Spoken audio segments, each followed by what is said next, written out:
وما آتاكم الرسول فخذوه وما نهاكم عنه فانتهوا واتقوا الله إن الله شدید العقاب. و آنچه را که رسول الله برای شما آورده است بگیرید و اجرا کنید و آنچه را از آن نهی کرده است خودداری نمایید و از الله بترسید، بیگمان الله سخت کیفر است.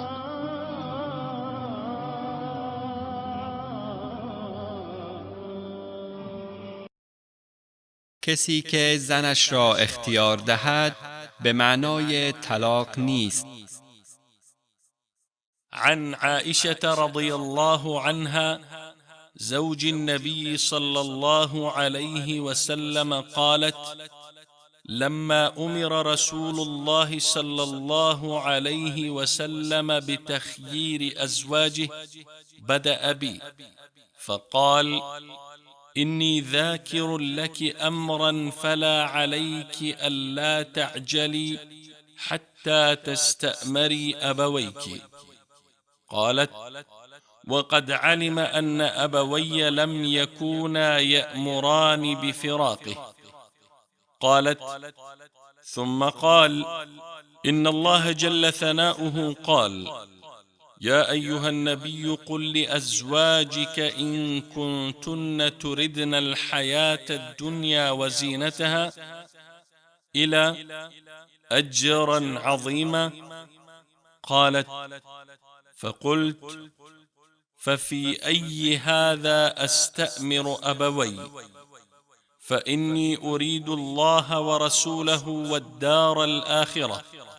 قالت: ثم فعل أزواج النبي صلى الله عليه وسلم مثل ما فعلت. در صحیح بخاری حدیث شماره 4786 ام المؤمنین عایشه صدیقه رضی الله تعالی عنها فرمود: وقتی که از جانب الله متعال به پیامبر صلی الله علیه و آله و سلم دستور داده شد که همسرانت را مخیر گردان، ابتدا پیامبر صلی الله علیه و آله و سلم پیش من آمدند و فرمودند: چیزی به تو میگویم که نباید عجله کنی تا با پدر و مادرت هم مشوره نمایی.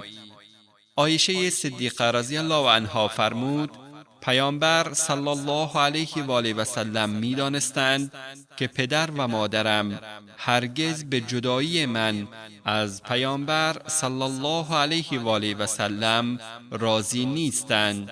سپس پیامبر صلی الله علیه و آله و سلم فرمودند: الله متعال می‌فرماید: يا أيها النبي قل لأزواجك إن كنتن تردن الحياة الدنيا وزينتها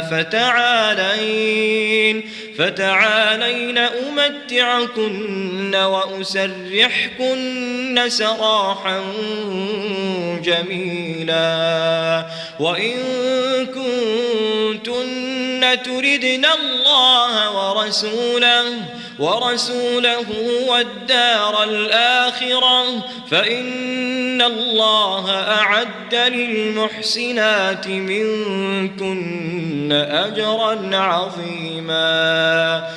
ای پیامبر، به همسران خود بگو اگر زندگانی دنیا و تجمل آن را می‌خواهید، بیایید تا به شما هدیه‌ای مناسب بدهم و شما را به طرز نیکویی رها سازم، و اگر الله و پیامبرش و سرای آخرت را می‌خواهید، الله برای نیکوکارانتان پاداش بزرگی آماده ساخته است.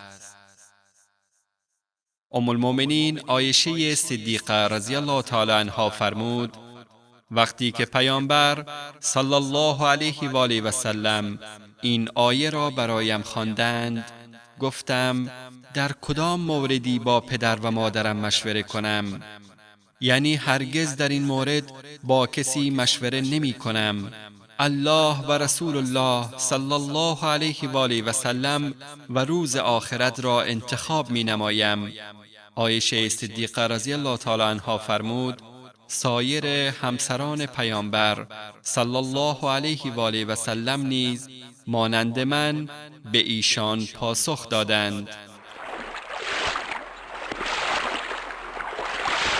طلاق در حالت حیض یا عادت ماهانه. عن ابن عمر رضي الله عنهما أنه طلق امرأته وهي حائض على عهد رسول الله صلى الله عليه وسلم، فسأل عمر بن الخطاب رضي الله عنه رسول الله صلى الله عليه وسلم عن ذلك، فقال رسول الله صلى الله عليه وسلم مره فليراجعها ثم ليمسكها حتى تطهر ثم تحيض ثم تطهر ثم إن شاء أمسك بعد وإن شاء طلق قبل أن يمس، فتلك العدة التي أمر الله أن تطلق لها النساء. در صحیح بخاری حدیث شماره 5251 ابن عمر رضی الله تعالی عنهما در زمان پیامبر صلی الله علیه و آله و سلم همسرش را که در حالت حیض بود طلاق داد. عمر ابن خطاب رضی الله تعالی عنه در این باره از پیامبر صلی الله علیه و آله و سلم پرسید. پیامبر صلی الله علیه و آله و سلم فرمودند به پسرت عبدالله دستور بده او را برگرداند.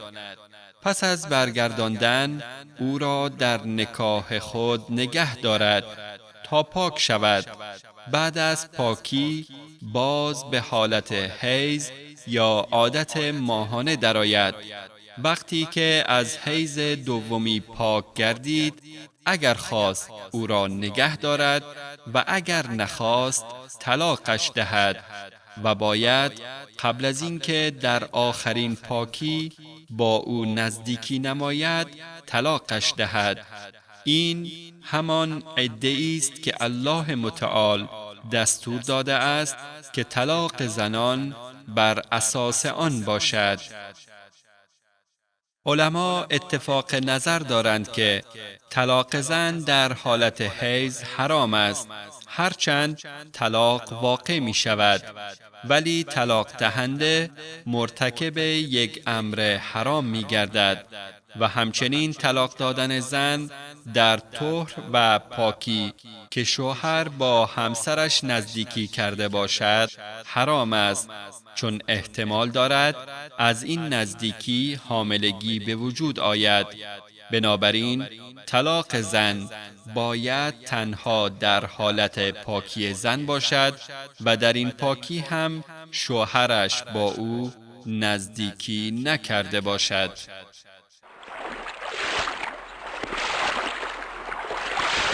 عده زن به وسیله زایمان به پایان میرسد. عن سبيعة بنت الحارث رضي الله عنها أنها كانت تحت سعد بن خولة رضي الله عنه وهو من بني عامر بن لؤي وكان ممن شهد بدرا، فتوفي عنها في حجة الوداع وهي حامل، فلم تنشب أن وضعت حملها بعد وفاته، فلما تعلت من نفاسها تجملت للخطاب، فدخل عليها أبو السنابل بن بعكك رجل من بني عبد الدار، فقال لها ما لي أراك تجملت للخطاب ترجين النكاح؟ فإنك والله ما أنت بناكح حتى تمر عليك 4 أشهر و10. قالت سبيعة فلما قال لي ذلك جمعت علي ثيابي حين أمسيت وأتيت رسول الله صلى الله عليه وسلم فسألته عن ذلك، فأفتاني بأني قد حللت حين وضعت حملي، وأمرني بالتزوج إن بدا لي. در صحیح بخاری حدیث شماره 3991 و صحیح مسلم حدیث شماره 1484 سبیعه دختر حارث رضی الله عنها روایت می کند که او در نکاح سعد بن خوله رضی الله عنه از طایفه بنی عامر بن لؤی که یکی از اصحاب بدر بود قرار داشت. در حجة الوداع سعد رضی الله تعالی عنه فوت کرد در حالی که سبیعه رضی الله عنها حامله بود و طولی نکشید که وضع حمل کرد. وقتی که از حالت نفاس و دوران زایمان پاک شد، خود را برای خواستگاران آماده کرد. ابو سنابل ابن بعکک که از قبیله بنی عبدالدار بود به نزد سبیعه رضی الله عنها رفت و به او گفت چرا میبینم خود را برای خواستگاران آماده کرده ای؟ قسم به الله تا 4 ماه و 10 شب از فوت شوهرت نگذرد نمیتوانی ازدواج کنی. سبیعه رضی الله عنها گفت پس از اینکه ابو سنابل این را گفت، هنگام شام لباسهایم را پوشیدم و پیش پیامبر صلی الله علیه و آله و سلم رفتم و در این باره از پیامبر صلی الله علیه و آله و سلم سوال کردم. پیامبر صلی الله علیه و آله و سلم فتوا دادند که همان وقت که وضع حمل کرده ای عده‌ات به سر رسیده است و به من دستور دادند هر وقت که بخواهم ازدواج نمایم.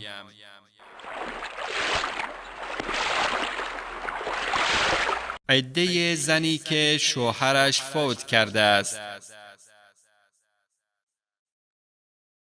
قالت زينب رضي الله عنها دخلت على أم حبيبة زوج النبي صلى الله عليه وسلم حين توفي أبوها أبو سفيان بن حرب، فدعت أم حبيبة بطيب فيه صفرة خلوق أو غيره، فدهنت منه جارية ثم مست بعارضيها ثم قالت والله ما لي بالطيب من حاجة غير أني سمعت رسول الله صلى الله عليه وسلم يقول لا يحل لامرأة تؤمن بالله واليوم الآخر أن تحد على ميت فوق 3 ليال إلا على زوج 4 أشهر و10.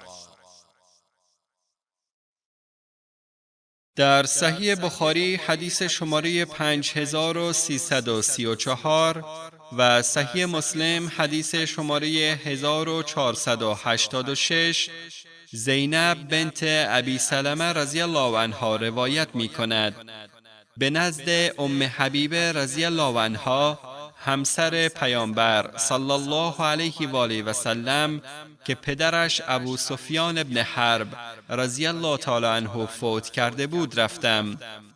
ام حبیبه رضی الله عنها عطری را که رنگ زرد داشت و به آن خلوق می گفتند و یا از جنس غیر خلوق بود درخواست کرد. کنیزی را با آن خوشبو نمود، سپس مقداری از آن را به گونه هایش مالید.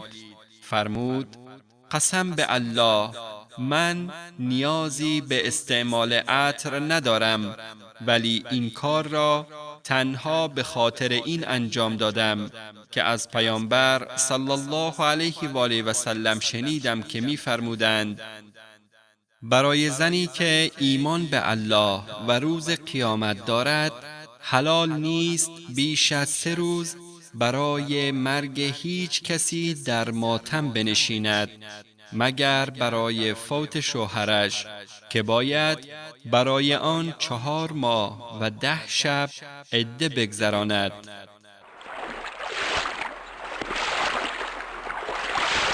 کسی که به زنش نسبت زنا می دهد. عن سهل بن سعد رضي الله عنه أن عويمرا أتى عاصم بن عدي وكان سيد بني عجلان فقال: كيف تقولون في رجل وجد مع امرأته رجلا أيقتله فتقتلونه أم كيف يصنع؟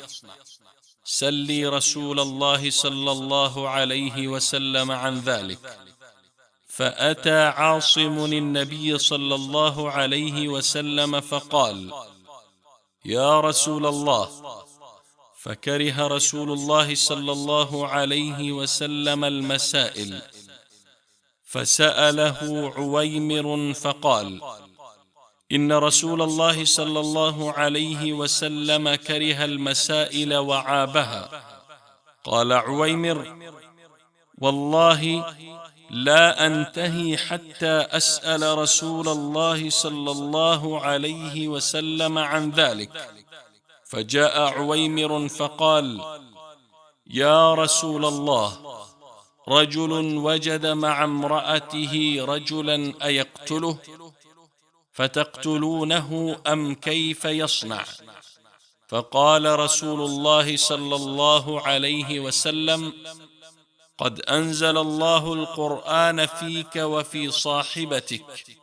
فأمرهما رسول الله صلى الله عليه وسلم بالملاعنة بما سمى الله في كتابه، فلاعنها.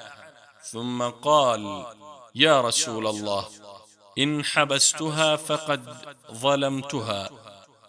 فطلقها، فكانت سنة لمن كان بعدهما في المتلاعنين. ثم قال رسول الله صلى الله عليه وسلم: انظروا فإن جاءت به أسحم أدعج العينين عظيم الأليتين خدلج الساقين فلا أحسب عويمرا إلا قد صدق عليها. وإن جاءت به أحيمر كأنه وحره فلا أحسب عويمرا إلا قد كذب عليها. فجاءت به على النعت الذي نعت به رسول الله صلى الله عليه وسلم من تصديق عويمر، فكان بعد ينسب إلى أمه. در صحیح بخاری حدیث شماره 4745 سهل بن سعد رضی الله تعالی عنه می فرماید: عویمر رضی الله عنه نزد عاصم بن عدی که سردار بنی عجلان بود آمد و گفت: نظر شما در مورد مردی که زنش را با مردی دیگر بیابد چیست؟ آیا آن مرد را بکشد که در این صورت شما او را خواهید کشت؟ پس چه کار کند؟ از رسول الله صلی الله علیه و آله و سلم در این مورد برایم بپرس. عاصم نزد نبی اکرم صلی الله علیه و آله و سلم آمد و سؤال کرد. رسول الله سؤال او را ناپسند دانستند. عویمر رضی الله عنه جویای پاسخ شد. عاصم رضی الله تعالی عنه فرمود: همانا رسول الله صلی الله علیه و آله و سلم این سؤال را ناپسند و عیب دانستند. عویمر گفت: به الله سوگند تا در این باره از رسول الله صلی الله علیه و آله و سلم نپرسم از پای نمی نشینم. آنگاه آمد و فرمود: ای رسول الله، شخصی با زنش مرد دیگری را دید، آیا آن مرد را بکشد؟ در این صورت شما او را می کشید، پس چه کار کند؟ رسول الله صلی الله علیه و آله و سلم فرمودند الله تعالی در مورد تو و همسرت وحی نازل کرد. آنگاه پیامبر اکرم صلی الله علیه و آله و سلم همانطور که در قرآن آمده هست به آنان دستور ملاعنه دادند. اویمر رضی الله تعالی عنه نیز با همسرش ملاعنه نمود و گفت ای رسول الله، اگر او را نگه دارم ستم کردم، پس او را طلاق داد و این روش سنتی شد برای کسانی که بعد از آن ملاعنه نمایند. آنگاه رسول الله صلی الله علیه و آله و سلم فرمودند نگاه کنید، اگر این زن کودکی سیاه پوست دارای چشمانی سیاه و سرینی فربه و ساقهای بزرگ به دنیا آورد، فکر می کنم که در این صورت اویمر در مورد همسرش راست گفته است. و اگر کودکی سرخ رنگ شبیه چلپاسه به دنیا آورد، فکر می کنم که در این مورد او دروغ گفته است. سرانجام فرزندی که به دنیا آمد دارای همان خصوصیاتی بود که رسول الله صلی الله علیه و آله و سلم در مورد تصدیق اویمر رضی الله تعالی عنه فرموده بودند. لذا بعد از آن فرزند به مادرش نسبت داده میشد. لازم به ذکر است وقتی که شخصی مردی را با زنش ببیند و کسی دیگری به عنوان شاهد نداشته باشد، شرعاً حق کشتن او را ندارد.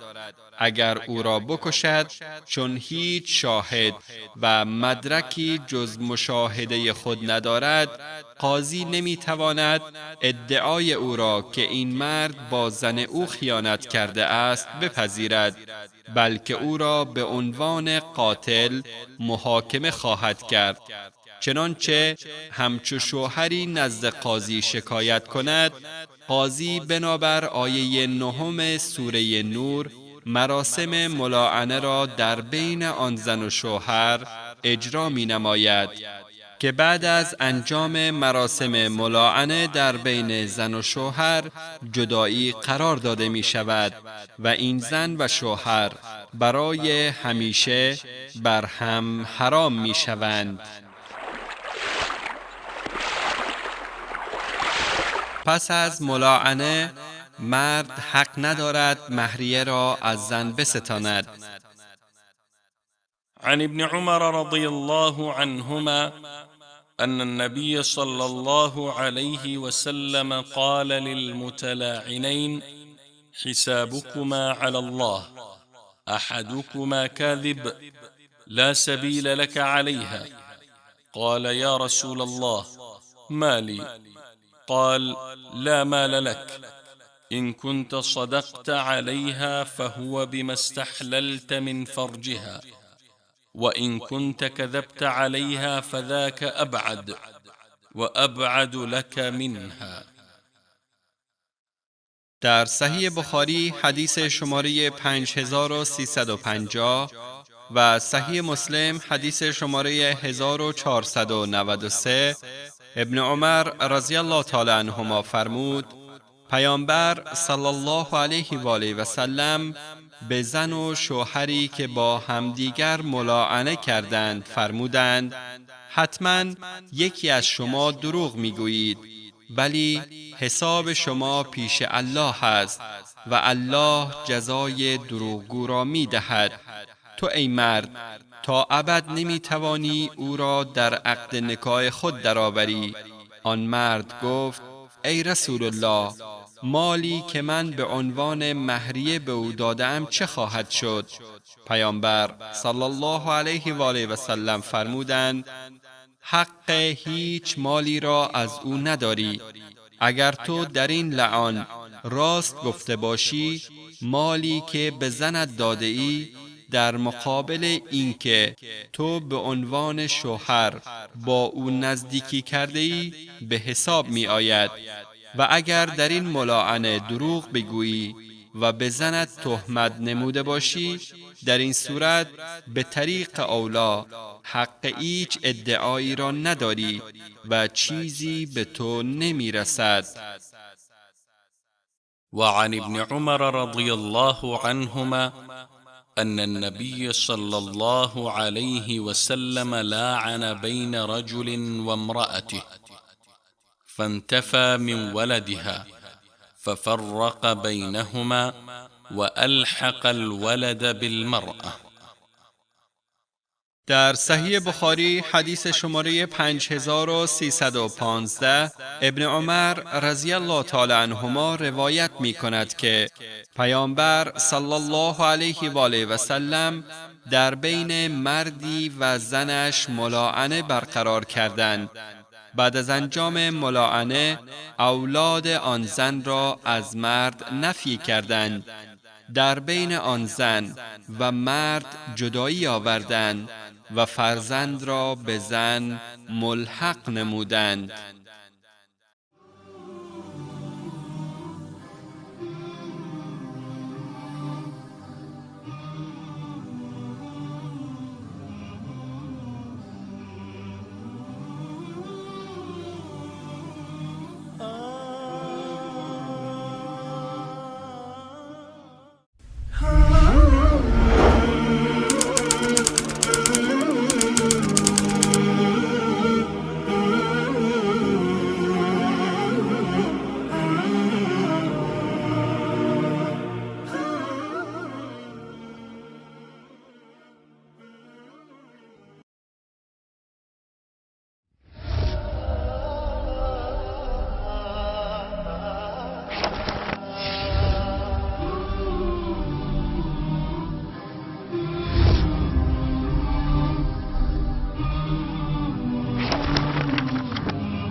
وما آتاكم الرسول فخذوه وما نهاكم عنه فانتهوا واتقوا الله إن الله شدید العقاب.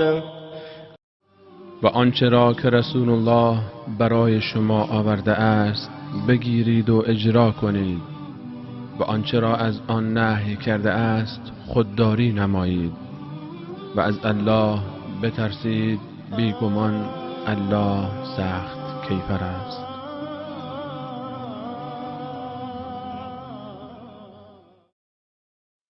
مژده به زکات دهندگان.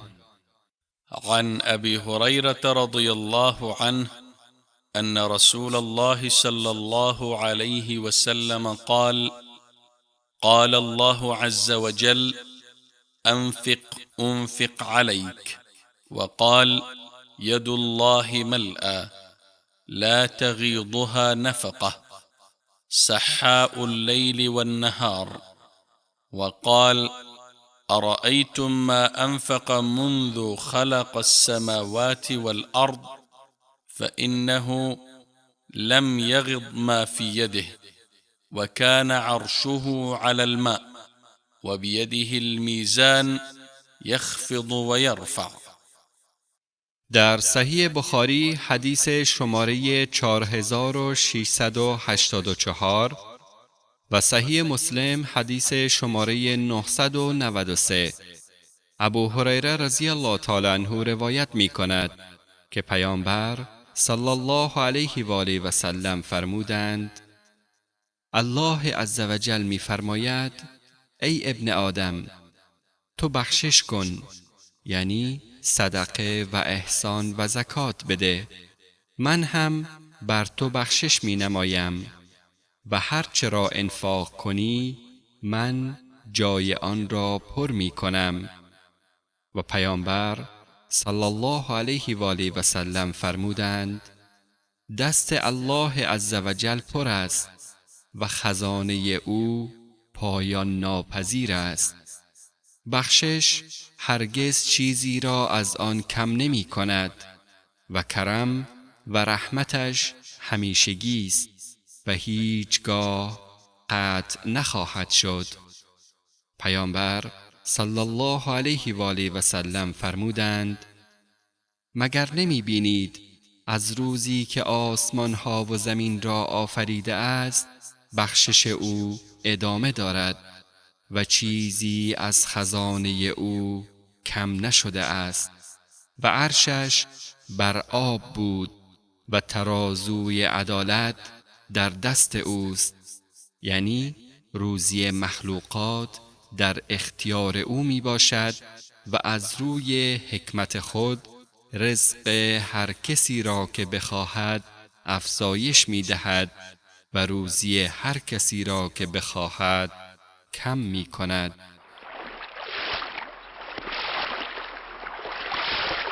نیکی و احسان نسبت به خویشان و نزدیکان. عن أنس رضي الله عنه قال: كان أبو طلحة أكثر الأنصار بالمدينة مالا من نخل، وكان أحب أمواله إليه بيرحاء، وكانت مستقبلة المسجد، وكان رسول الله صلى الله عليه وسلم يدخلها ويشرب من ماء فيها طيب. قال أنس: فلما أنزلت هذه الآية: لن تنالوا البر حتى تنفقوا مما تحبون، قام أبو طلحة رضي الله عنه إلى رسول الله صلى الله عليه وسلم فقال: يا رسول الله، إن الله تبارك وتعالى يقول: لن تنالوا البر حتى تنفقوا مما تحبون، وإن أحب أموالي إلي بيرحاء، وإنها صدقة لله، أرجو برها وذخرها عند الله، فضعها يا رسول الله حيث أراك الله. فقال رسول الله صلى الله عليه وسلم: بخ ذلك مال رابح، ذلك مال رابح، وقد سمعت ما قلت، وإني أرى أن تجعلها في الأقربين. فقال أبو طلحة: أفعل يا رسول الله. فقسمها أبو طلحة في أقاربه وبني عمه. در صحیح بخاری حدیث شماره 1461 و صحیح مسلم حدیث شماره 998 انس رضی الله عنه روایت می کند که ابو طلحه ثروتمندترین انصار در مدینه از لحاظ داشتن باغ خرما بود و علاقش به باغی که در محله بیروحا در جلو مسجد النبی صلی الله علیه و آله و سلم قرار داشت از سایر باغهایش بیشتر بود. معمولاً پیامبر صلی الله علیه و آله و سلم به آن باغ می رفتند و از آب گوارایی که داشت می نوشیدند. انس رضی الله عنه فرمود: وقتی که این آیه نازل شد: لن تنالوا البر حتى تنفقوا مما تحبون، شما هرگز به ثواب کامل یعنی بر نمی رسید مگر اینکه از آنچه دوست دارید در راه الله عزوجل بخشش نمایید. ابو طلحه رضی الله تعالی عنه پیش پیامبر صلی الله علیه و آله و سلم رفت و فرمود: ای رسول الله، الله تبارک و تعالی می فرماید شما هرگز به ثواب کامل یعنی نیکی نمی رسید مگر اینکه از آنچه دوست دارید در راه الله عزوجل بخشش نمایید. به راستی باغ بیروحا از تمام اموالی که دارم به نزد من عزیزتر و محبوبتر است و این باغ را در راه الله عزوجل صدقه می دهم و اجر و ثواب آن را از الله عزوجل می خواهم. ای رسول الله، به هر نحوی که خواست الله عزوجل است آن را خرج کنید. پیامبر صلی الله علیه و آله و سلم فرمودند: به به، چه مال خوب و پرمنفعتی است و به خوبی متوجه نیت خیر و سخن تو شدم، اما نظر من این است که آن را در بین قوم و نزدیکان خود تقسیم نمایی. ابو طلحه رضی الله تعالی عنه فرمود: ای رسول الله، امین کار را می کنم. آنگاه ابو طلحه رضی الله تعالی عنه این باغ را در بین نزدیکان و عموزاده‌هایش تقسیم نمود.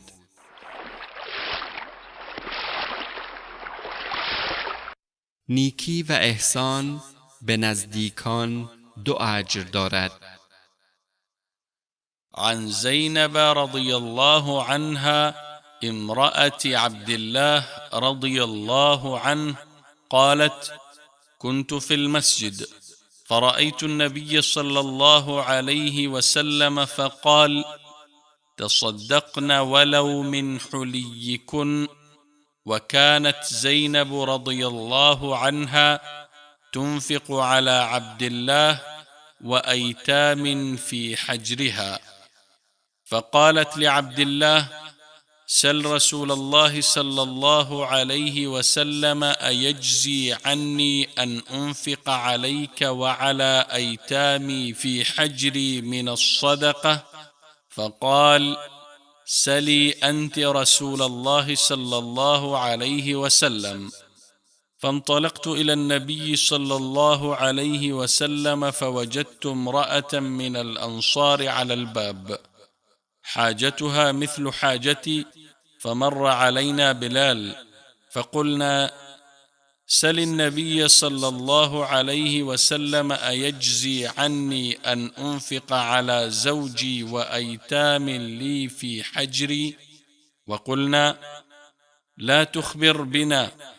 فدخل فسأله فقال: من هما؟ قال: زينب. قال: أي الزيانب؟ قال: امرأة عبد الله. قال: نعم، لها أجران: أجر القرابة وأجر الصدقة. در صحیح بخاری حدیث شماره 1466 و صحیح مسلم حدیث شماره 1000، زینب همسر عبدالله ابن مسعود رضی الله تعالی عنهما می‌فرماید: من در مسجد بودم، دیدم که پیامبر صلی الله علیه و آله و سلم فرمودند: ای جماعت زنان، باید صدقه و احسان کنید، هرچند این صدقه با بخشیدن قسمتی از زیوراتتان باشد. زینب رضی الله تعالی عنها که نفقه و خرج عبدالله شوهرش و چند بچه یتیم یکی از نزدیکانش را به عهده داشت و این بچه ها را سرپرستی می کرد، می فرماید: به عبدالله شوهرم گفتم: از پیامبر صلی الله علیه و آله و سلم بپرس آیا نفقه تو و بچه های یتیمی که سرپرستی آنان را به عهده دارم برای من به عنوان صدقه و احسان به شمار می آید؟ عبدالله رضی الله تعالی عنه فرمود: خودت این را از پیامبر صلی الله علیه و آله و سلم بپرس. زینب فرمود: به نزد پیامبر صلی الله علیه و آله و سلم رفتم، دیدم یک زن انصاری دم در منزل پیامبر ایستاده و او هم کاری مانند کار من دارد. در آن هنگام بلال حبشی رضی الله تعالی عنه از نزدیکی ما گذشت. به او گفتیم: که به پیامبر صلی الله علیه و آله و سلم بگو آیا نفقه شوهران ما و بچه های یتیمی که آنها را سرپرستی می کنیم برای ما صدقه و احسان به حساب می آید یا خیر؟ به بلال گفتیم که نام ما را پیش پیامبر صلی الله علیه و آله و سلم ذکر نکند. بلال رضی الله تعالی عنه پیش پیامبر صلی الله علیه و آله و سلم رفت و سؤالهای ما را از ایشان پرسید. پیامبر فرمودند این دو زن چه کسانی هستند؟ بلال در جواب فرمود زینب است. فرمودند کدام یک از زینب ها؟ بلال فرمود زینب زن عبدالله رضی الله تعالی عنه. پیامبر صلی الله علیه و آله و سلم فرمودند بله، این کار برای او دو اجر دارد، یکی اجر خویشاوندی و دیگری اجر صدقه و احسان. نفقه بر اهل و اولاد خالی از اجر نیست. عن أبي مسعود الأنصاري رضي الله عنه عن النبي صلى الله عليه وسلم قال: إذا أنفق المسلم نفقة على أهله وهو يحتسبها كانت له صدقة. در صحیح بخاری حدیث شماره 5351 و صحیح مسلم حدیث شماره 1002 ابو مسعود انصاری رضی الله تعالی عنه روایت می کند که پیامبر صلی الله علیه و آله و سلم فرمودند اگر مسلمان به نیت ثواب به خانواده‌اش انفاق نماید برایش صدقه محسوب می شود. هر وقت مسلمانی به منظور رضای الله عزوجل و امید به پاداش روز آخرت و انجام تکلیف شرعی که به عهده دارد چیزی را برای زن و بچه و خانواده‌اش خرج کند، الله عزوجل آن را به عنوان صدقه و خیر و احسان از او قبول می نماید. ثواب نیکی و احسان نسبت به پدر و مادر هرچند مشرک هم باشند. عن أسماء بنت أبي بكر الصديق رضي الله عنها قالت: قدمت علي أمي وهي مشركة في عهد رسول الله صلى الله عليه وسلم، فاستفتيت رسول الله صلى الله عليه وسلم قلت: وهي راغبة أفأصل أمي؟ قال: نعم، صلی امکی. در صحیح بخاری حدیث شماره 2620 و صحیح مسلم حدیث شماره 1003 اسما دختر ابوبکر صدیق رضی الله تعالی عنهما فرمود مادرم که مشرک بود در زمان پیامبر صلی الله علیه و آله و سلم پیش من آمد. از پیامبر صلی الله علیه و آله و سلم پرسیدم مادرم که مشرک است انتظار دارد چیزی را به او بدهم، آیا نسبت به او احسان و نیکی انجام بدهم؟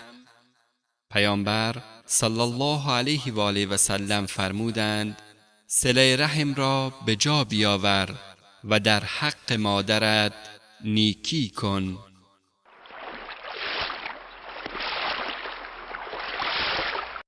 ثواب صدقه برای مردگان میرسد.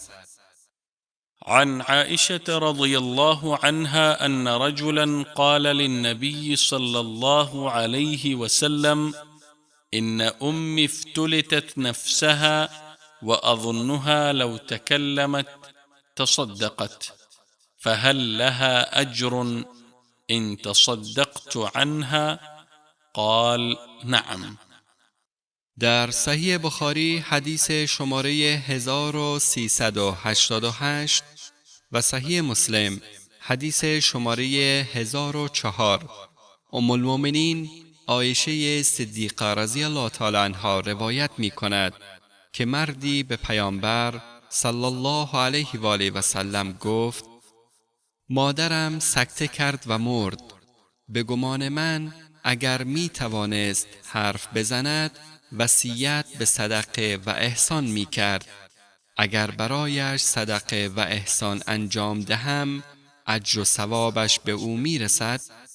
پیامبر صلی الله علیه و آله و سلم فرمودند: بله، اجر و ثوابش به او می رسد. صدقه شامل هر کار خیر و هر نیکی و احسانی می باشد. عن أبي موسى رضي الله عنه قال: قال النبي صلى الله عليه وسلم: على كل مسلم صدقة. قالوا: فإن لم يجد؟ قال: فيعمل بيديه فينفع نفسه ويتصدق. قالوا: فإن لم يستطع أو لم يفعل؟ قال: فيعين ذا الحاجة الملهوف. قالوا: فإن لم يفعل؟ قال: فيأمر بالخير، أو قال بالمعروف. قال: فإن لم يفعل؟ قال: فيمسك عن الشر فإنه له صدقة. در صحیح بخاری حدیث شماره 6022 ابو موسی رضی الله تعالی عنه روایت می کند که پیامبر صلی الله علیه و آله و سلم فرمودند: صدقه و احسان بر هر مسلمانی لازم است. اصحاب فرمودند: اگر کسی چیزی نداشته باشد چه باید بکند؟ پیامبر صلی الله علیه و آله و سلم فرمودند: باید کار بکند تا هم خودش استفاده کند و هم چیزی را ببخشد. گفتند: اگر کسی قدرت کار نداشت و یا نخواست کار بکند چه باید بکند؟ پیامبر صلی الله علیه و آله و سلم فرمودند: به یک نفر محتاج و مظلوم کمک کند. گفتند: اگر به محتاج و مستمند کمک نکرد چه کند؟ فرمودند: مردم را به کارهای خیر و راه حق دعوت نماید. گفتند: اگر امر به معروف را انجام نداد چه کار کند؟ فرمودند: از انجام کارهای بد خودداری و پرهیز نماید و این کار برای او صدقه و احسان به حساب می آید. بر اعضای بدن هم صدقه لازم است. عن أبي هريرة رضي الله عنه قال: قال رسول الله صلى الله عليه وسلم: كل سلامة من الناس عليه صدقة، كل يوم تطلع فيه الشمس يعدل بين اثنين صدقة، ويعين الرجل على دابته فيحمل عليها أو يرفع عليها متاعه صدقة، والكلمة الطيبة صدقة، وكل خطوة يخطوها إلى الصلاة صدقة، ويميط الأذى عن الطريق صدقة. در صحیح بخاری حدیث شماره 2989 و صحیح مسلم حدیث شماره 1009 ابو هریره رضی الله تعالی عنه روایت می کند که پیامبر صلی الله علیه و آله و سلم فرمودند: به تعداد مفصلهای بدن صدقه و احسان بر مسلمان لازم می باشد تا بدین وسیله شکر این نعمتها را به جا آورد. هر روز که خورشید طلوع می کند و در بین دو نفر عدالت را رعایت می کند صدقه است. کمک کردن به مردم در گذاشتن یا برداشتن باری از پشت باربرهایشان احسان و صدقه می باشد و همچنین هر کلمه خوبی که به زبان آید صدقه است و هر گامی که برای انجام نماز بردارد صدقه است و هر چیز موذی را که از سر راه دور کند صدقه و احسان است.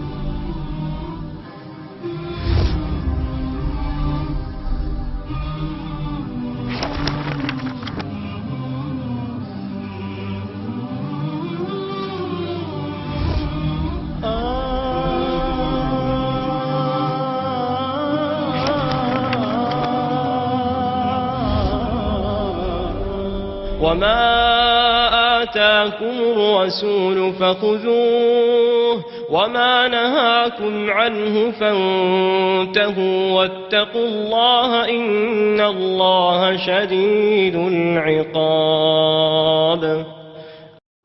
و آنچه را که رسول الله برای شما آورده است بگیرید و اجرا کنید و آنچه را از آن نهی کرده است خودداری نمایید و از الله بترسید، بیگمان الله سخت کیفر است.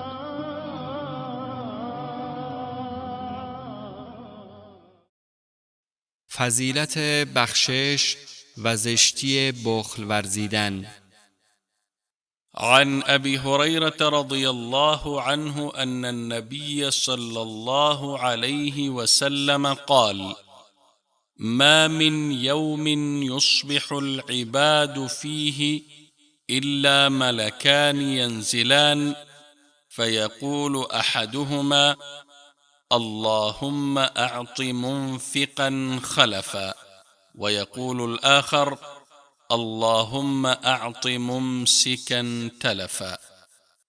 در صحیح بخاری حدیث شماره 1442 و صحیح مسلم حدیث شماره 1010 ابو هریره رضی الله تعالی عنه روایت می کند که پیامبر صلی الله علیه و آله و سلم فرمودند: هر روز صبح دو فرشته نازل می شوند. یکی از آنان می گوید: بارالها، به کسانی که در راه تو صدقه و احسان انجام می دهند عوض و پاداش بده و جای آن را برایشان پر کن. و دیگری می گوید: بر کسانی که از صدقه و احسان خودداری می کنند بلا و آفتی که مالشان را از بین می برد نازل بفرما. صدقه دهید قبل از آن که کسی آن را قبول نکند. عن الحارثة بن وهب رضي الله عنه قال: سمعت النبي صلى الله عليه وسلم يقول: تصدقوا فإنه يأتي عليكم زمان يمشي الرجل بصدقته فلا يجد من يقبلها، يقول الرجل: لو جئت بها بالأمس لقبلتها، فأما اليوم فلا حاجة لي بها. در صحیح بخاری حدیث شماره 1411 حارث بن وهب رضی الله تعالی عنه روایت می کند: شنیدم که پیامبر صلی الله علیه و آله و سلم می فرمودند: صدقه و احسان کنید، زیرا زمانی می آید که که انسان به دنبال کسی می گردد که به او صدقه بدهد، ولی کسی را پیدا نمی کند که صدقه را از او قبول نماید. کسی به او می گوید اگر دیروز صدقه را می آوردی قبول می کردم، اما امروز به آن نیازی ندارم. فراوانی زنان و قلت مردان در آخر الزمان. عن أبي موسى رضي الله عنه عن النبي صلى الله عليه وسلم قال: لا يأتين على الناس زمان يطوف الرجل فيه بالصدقة من الذهب ثم لا يجد أحدا يأخذ منه، ويرى الرجل الواحد يتبعه 40 امرأة يلذن به من قلة الرجال و کثرت النساء. در صحیح بخاری حدیث شماره 1414 و صحیح مسلم حدیث شماره 1012 ابو موسی رضی الله تعالی عنه روایت می کند که پیامبر صلی الله علیه و آله و سلم فرمودند: زمانی می آید که مرد می خواهد طلا را به عنوان صدقه به دیگران بدهد، ولی کسی را پیدا نمی کند که این طلا را از او قبول کند، و آن زمانی است که 40 زن به دنبال یک مرد می باشند و به او پناه می برند، چون مردها بسیار کم و زنها تعدادشان فراوان می شود.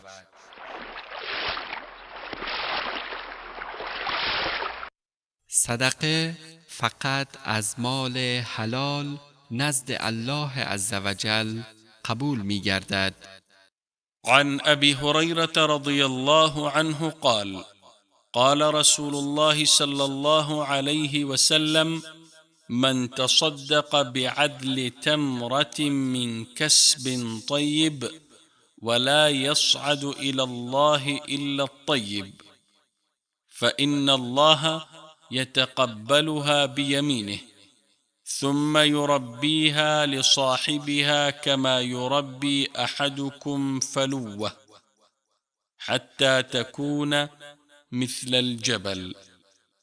در صحیح بخاری حدیث شماره 7430 و صحیح مسلم حدیث شماره 1014 ابو هریره رضی الله تعالی عنه روایت می کند که پیامبر صلی الله علیه و آله و سلم فرمودند: کسی که به اندازه 1 دانه خرما از کسب حلال خود صدقه بدهد، چون تنها چیزهای پاک و حلال میتواند به سوی الله عزوجل صعود کند، الله عزوجل با رضایت کامل این صدقه را با دست راست خود از او میپذیرد و آن را افزایش و پرورش میدهد، همان گونه که یک نفر از شما کره اسب خود را که تازه از شیر مادر گرفته شده پرورش میدهد.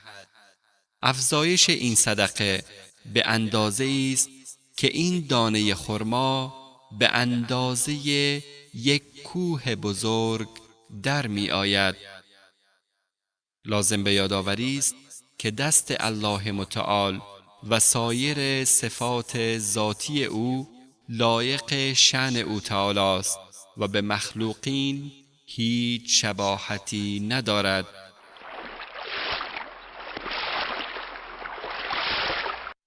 صدقه مانع آتش دوزخ است. عن عدي بن حاتم رضي الله عنه قال: سمعت رسول الله صلى الله عليه وسلم يقول: اتقوا النار ولو بشق تمره. در صحیح بخاری حدیث شماره 1417 و صحیح مسلم حدیث شماره 1016 عدی پسر حاتم رضی الله تعالی عنه روایت می کند: شنیدم که پیامبر صلی الله علیه و آله و سلم می‌فرمودند خودتان را از آتش دور سازید هرچند به وسیله بخشیدن نصف یک دانه خرما باشد.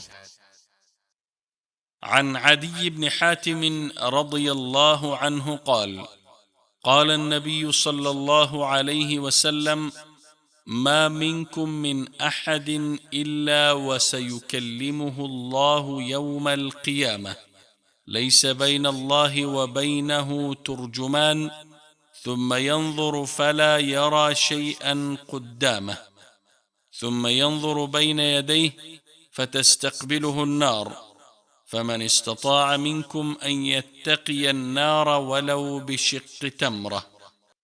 و در صحیح بخاری حدیث شماره 6539 و صحیح مسلم حدیث شماره 1016 عدی پسر حاتم رضی الله تعالی عنه روایت می کند که پیامبر صلی الله علیه و آله و سلم فرمودند الله عزوجل در روز قیامت با هر یک از شما گفتگو خواهد کرد و در آن روز هیچ ترجمانی در بین الله عزوجل و شما وجود ندارد.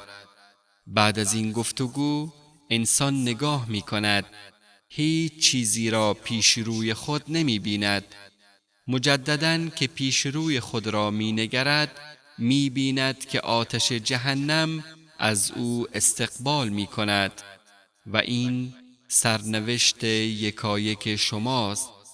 پس هر کس که می تواند باید خود را از این آتش به دور نگه دارد هرچند به وسیله بخشیدن نیم دانه خرما باشد.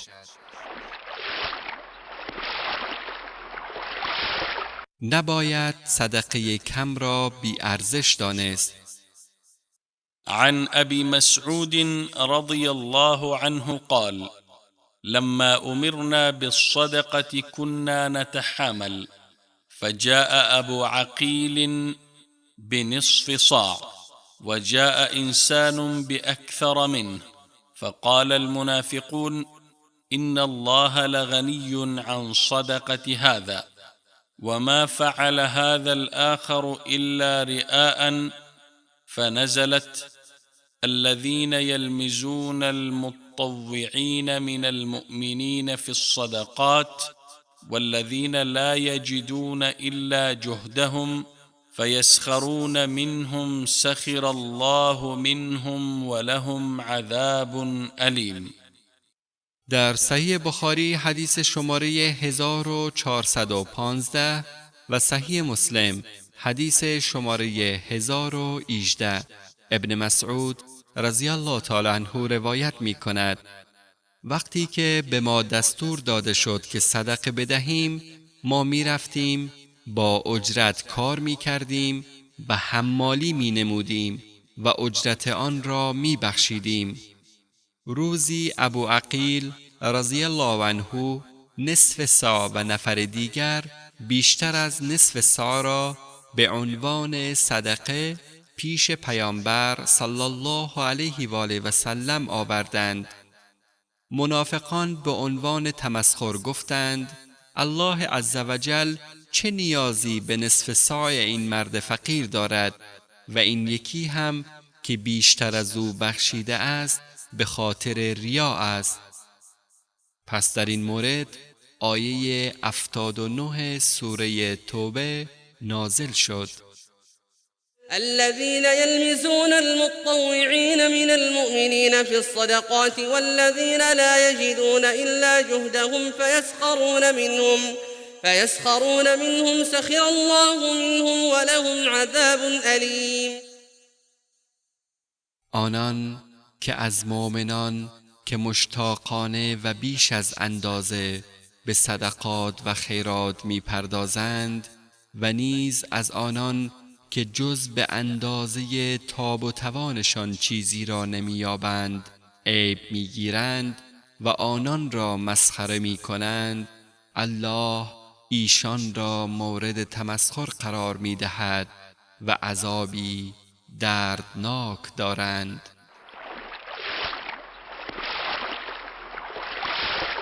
مثالی از انسان سخاوتمند و انسان بخیل. عن أبي هريرة رضي الله عنه قال: ضرب رسول الله صلى الله عليه وسلم مثل البخيل والمتصدق كمثل رجلين عليهما جبتان من حديد قد اضطرت أيديهما إلى ثديهما وتراقيهما، فجعل المتصدق كلما تصدق بصدقة انبسطت عنه حتى تغشى أنامله وتعفو أثره، وجعل البخيل كلما هم بصدقة قلصت وأخذت كل حلقة بمكانها. قال أبو هريرة: فأنا رأيت رسول الله صلى الله عليه وسلم يقول بإصبعه هكذا في جيبه، فلو رأيته يوسعها ولا تتوسع. در صحیح بخاری حدیث شماره 1417 و صحیح مسلم حدیث شماره 1021 ابو هریره رضی الله تعالی عنه روایت می کند که پیامبر صلی الله علیه و آله و سلم فرمودند: مثال صدقه دهنده و بخیل مانند دو مردی است که زره آهنی بر تن کرده باشند و آن زره از سینه تا گلوی آنان را در بر گرفته باشد.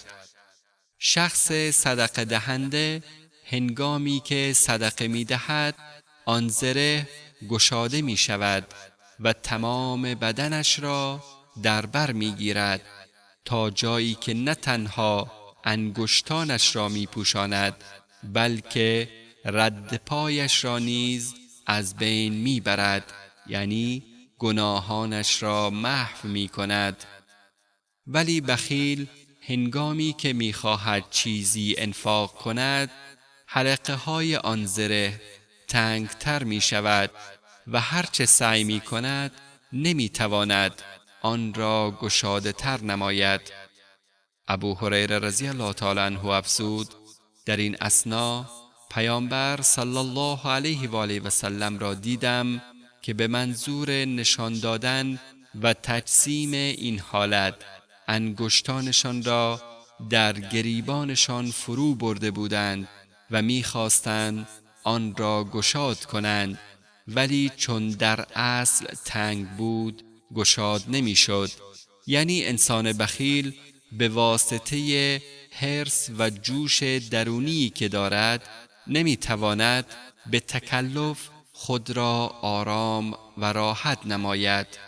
خلاصه اینکه پیامبر صلی الله علیه و آله و سلم انسان سخی و بخشنده را به کسی تشبیه نموده است که زره محکم و گشادی را پوشیده که تمام بدن او را فرا گرفته و آن را از آسیب دشمن محفوظ می دارد، و انسان خسیس را هم به شخصی تشبیه نموده که زره تنگی به تن دارد که روی سینه و گردنش جمع شده و دستهایش را محکم بسته است و نزدیک است که او را خفه کند.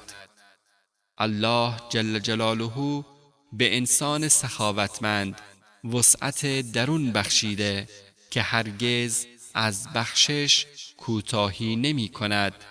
به عکس آن انسان بخیل به اندازه دلتنگ است که هرگاه بخواهد چیزی را ببخشد دستهایش خشک می گردد.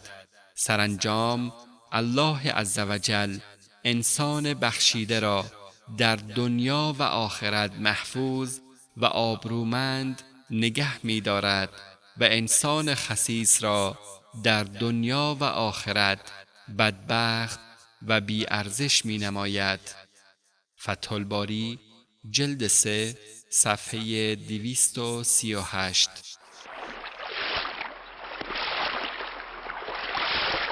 ثواب بخشش به جای خود باقی است، هرچند در حق انسان نااهلم باشد. عن أبي هريرة رضي الله عنه أن رسول الله صلى الله عليه وسلم قال: قال رجل: لأتصدقن بصدقة، فخرج بصدقته فوضعها سارق، فأصبحوا يتحدثون: تصدق على سارق، فقال: اللهم لك الحمد. فخرج بصدقته فوضعها في يد زانية، فأصبحوا يتحدثون: تصدق الليلة على زانية، فقال: اللهم لك الحمد على زانية. لأتصدقن بصدقة، فخرج بصدقته فوضعها في يد غني، فأصبحوا يتحدثون: تصدق على غني، فقال: اللهم لك الحمد على سارق وعلى زانية وعلى غني.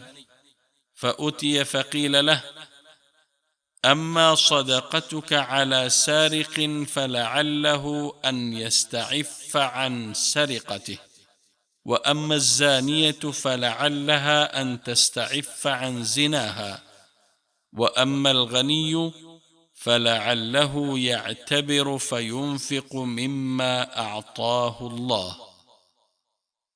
در صحیح بخاری حدیث شماره 1421 و صحیح مسلم حدیث شماره 1022 ابو هریره رضی الله تعالی عنه روایت می کند که پیامبر صلی الله علیه و آله و سلم فرمودند: یک نفر از بنی اسرائیل عهد نمود و گفت: میخواهم صدقه‌ای بدهم. سپس صدقه هش را برداشته و بیرون رفت و بدون اینکه بداند آن را به دزدی داد. صبح روز بعد مردم گفتند: به دزدی صدقه داده شده است.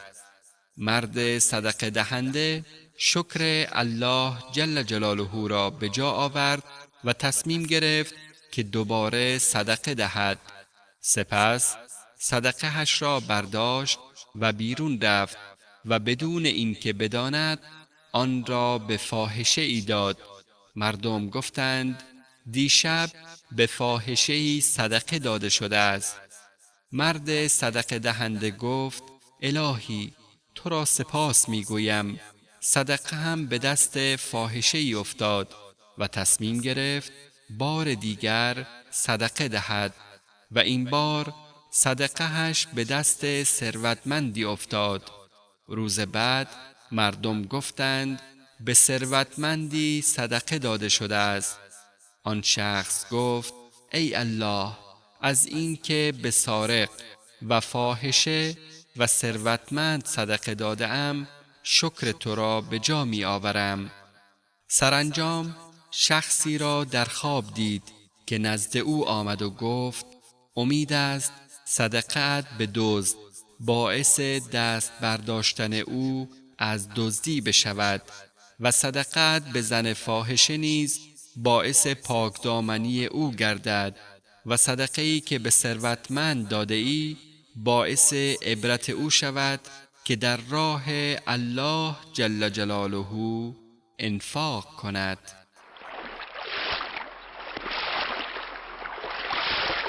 پاداش خدمتگزار مسلمان و امین. عن أبي موسى رضي الله عنه عن النبي صلى الله عليه وسلم قال: الخازن المسلم الأمين الذي ينفذ، وربما قال: يعطي ما أمر به كاملا موفرا طيبا به نفسه فيدفعه إلى الذي أمر له به أحد المتصدقين.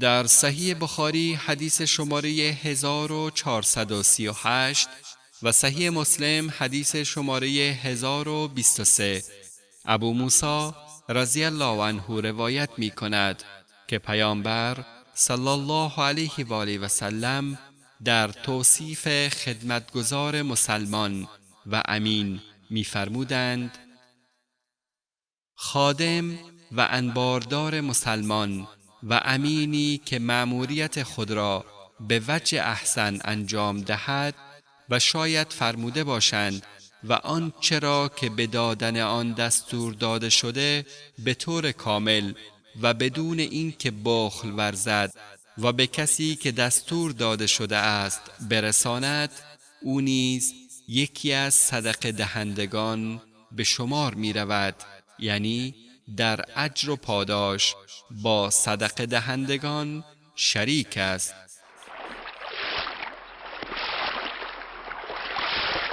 زن اجازه دارد از مال شوهرش بدون اسراف بخشش کند.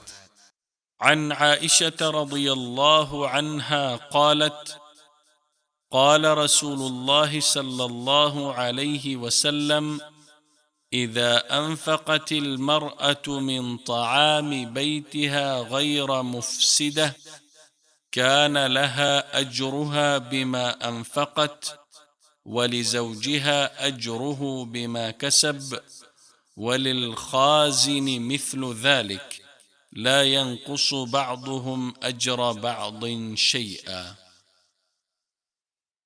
در صحیح بخاری حدیث شماره 1425 ام المؤمنین عایشه صدیقه رضی الله تعالی عنها روایت می کند که پیامبر صلی الله علیه و آله و سلم فرمودند: هرگاه زنی بدون اسراف چیزی از مال شوهرش صدقه کند، به او ثواب انفاق و به شوهرش ثواب کسب آن میرسد و خادم و خزانه‌دار نیز به خاطر زحمتی که میکشد چنین وضعی دارد و هیچ کدام از ثواب دیگری نمیکاهد. یعنی این زن و مرد هر دو به اندازه هم اجر و ثواب دارند. زن مأجور است چون مال شوهرش را با اجازه ضمنی او در راه الله عزوجل خرج نموده است و مرد هم دارای اجر است چون برای به دست آوردن این مال زحمت کشیده و این امکان را به زنش داده که جرأت نماید بدون اجازه صریح او مالش را در راه الله عزوجل ببخشد. شرح نووی بر مسلم جلد 7 صفحه 122.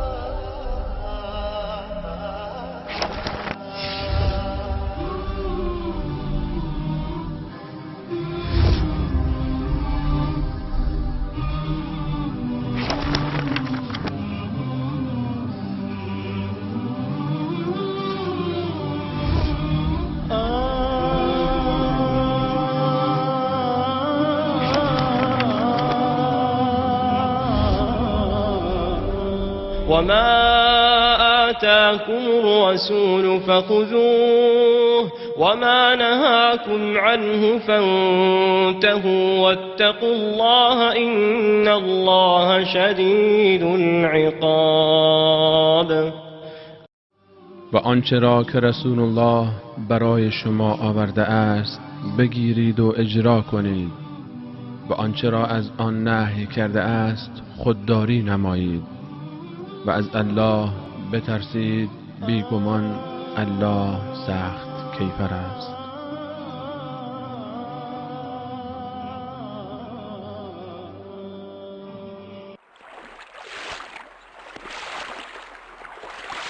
فروختن طلا به طلا و فروش نقره در مقابل نقره.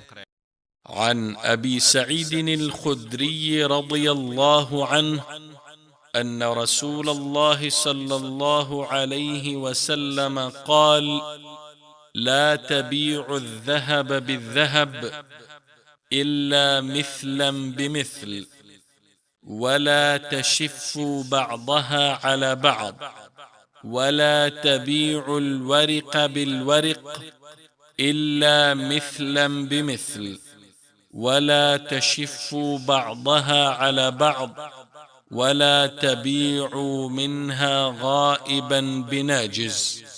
در صحیح بخاری حدیث شماره 2177 و صحیح مسلم حدیث شماره 1584 ابو سعید خدری رضی الله تعالی عنه روایت می کند که رسول الله صلی الله علیه و آله و سلم فرمودند: طلا را با طلا نفروشید مگر اینکه به یک اندازه و مثل هم باشند. نباید یکی از آنها از دیگری بیشتر باشد. نباید نقره را به نقره بفروشید مگر اینکه هر دو به یک اندازه و مانند هم باشند. هیچ یک از آنها نباید از دیگری بیشتر باشد و نباید طلا و نقره غائب را در برابر طلا و نقره‌ای که حاضر است و معامله به صورت قرض می باشد بفروشید. فروش مواد خوراکی. عن أبي سعيد الخدري رضي الله عنه وأبي هريرة رضي الله عنه أن رسول الله صلى الله عليه وسلم استعمل رجلا على خيبر فجاءه بتمر جنيب، فقال رسول الله صلى الله عليه وسلم: أكل تمر خيبر هكذا؟ قال: لا، والله يا رسول الله إنا لنأخذ الصاع من هذا بالصاعين والصاعين بالثلاثة. فقال رسول الله صلى الله عليه وسلم: لا تفعل، بع الجمع بالدراهم ثم ابتع بالدراهم جنيبا. در صحیح بخاری حدیث شماره 4244 و صحیح مسلم حدیث شماره 1593 ابو سعید خدری رضی الله تعالی عنه و ابو هریره رضی الله تعالی عنه روایت می کنند که پیامبر صلی الله علیه و آله و سلم یک نفر را به عنوان نماینده و عامل بر خیبر تعیین کرده بودند. این شخص یک نوع خرما را که دانه‌هایش بسیار خوب و درشت بود برای پیامبر صلی الله علیه و آله و سلم آورد. پیامبر صلی الله علیه و آله و سلم از او پرسیدند: آیا تمام خرمای خیبر اینطور درشت می باشد؟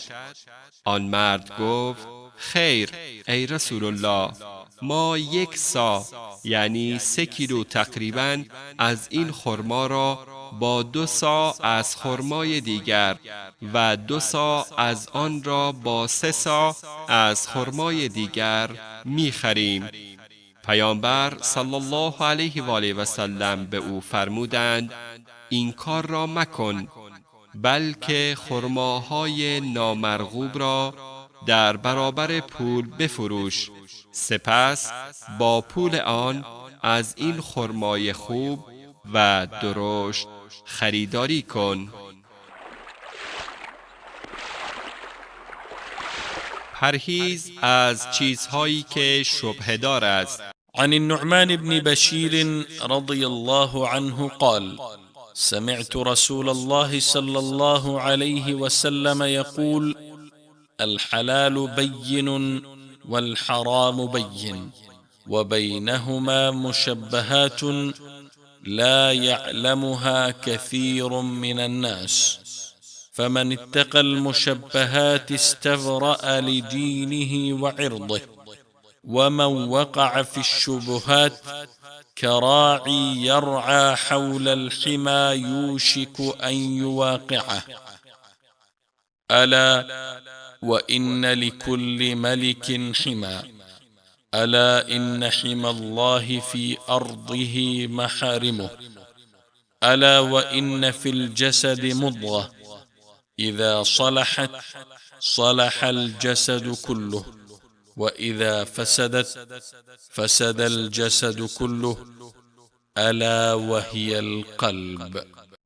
در صحیح بخاری حدیث شماره 52 و صحیح مسلم حدیث شماره 1599 نعمان ابن بشیر رضی الله تعالی عنه روایت می کند که شنیدم رسول الله صلی الله علیه و آله و سلم می فرمودند هرچه که حلال است معلوم و روشن است و حرام هم معلوم و آشکار می باشند، ولی بین حلال و حرام اموری وجود دارد که از جهتی شبیه به حلال و از جهت دیگر شبیه حرام می باشند، چون به هر دو طرف شباهت دارند. اکثر مردم حکم قطعی آنها را نمی دانند. پس هر کس از این مسائل شبهه‌دار که حکمش روشن نیست پرهیز کند دین و ناموس خود را حفظ کرده است، و کسی که کارهای شبهه‌دار را انجام دهد ممکن است که دچار حرام شود، مانند چوپانی است که گوسفندانش را در کنار حریم یا چراگاه پادشاهی بچراند که هر آن احتمال دارد که گوسفندانش وارد منطقه ممنوعه بشوند و مورد مؤاخذه صاحب آن واقع شود. بدانید که هر پادشاهی یک منطقه مخصوص به خود دارد که دیگران حق ورود به آن را ندارند. این را هم باید بدانید که منطقه ممنوعه الله در زمین چیزهایی است که از جانب الله متعال حرام شده است. پس برای اینکه دچار حرام نشوید لازم است از کارهای شبهه‌دار هم پرهیز کنید. بدانید که در بدن انسان پاره گوشتی وجود دارد که وقتی سالم باشد تمام بدن هم سالم است، وقتی که فاسد شد تمام بدن فاسد می گردد. این پاره گوشت همان قلب انسان است.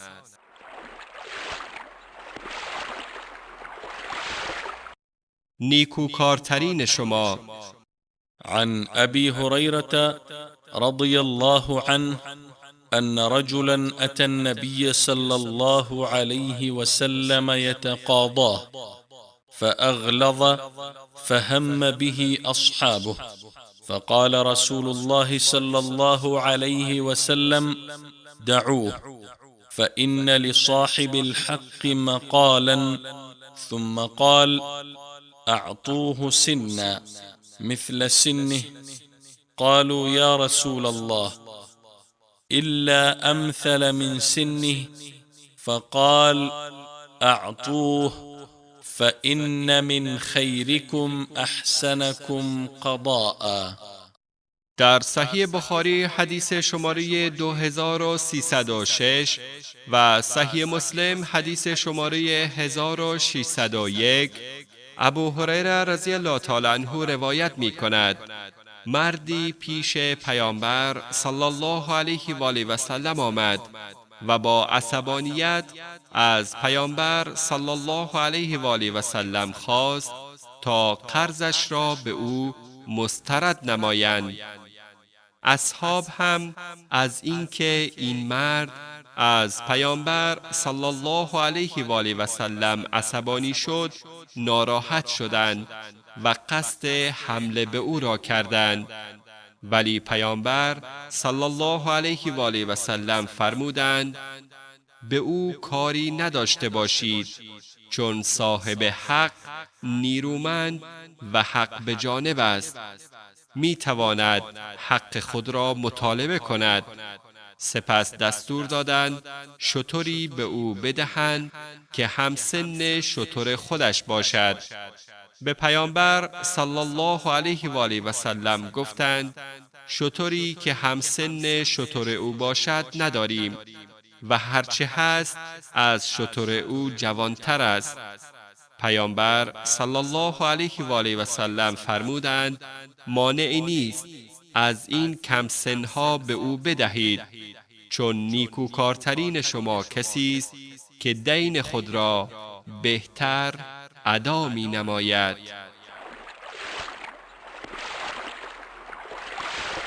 جواز رهن یا گرو.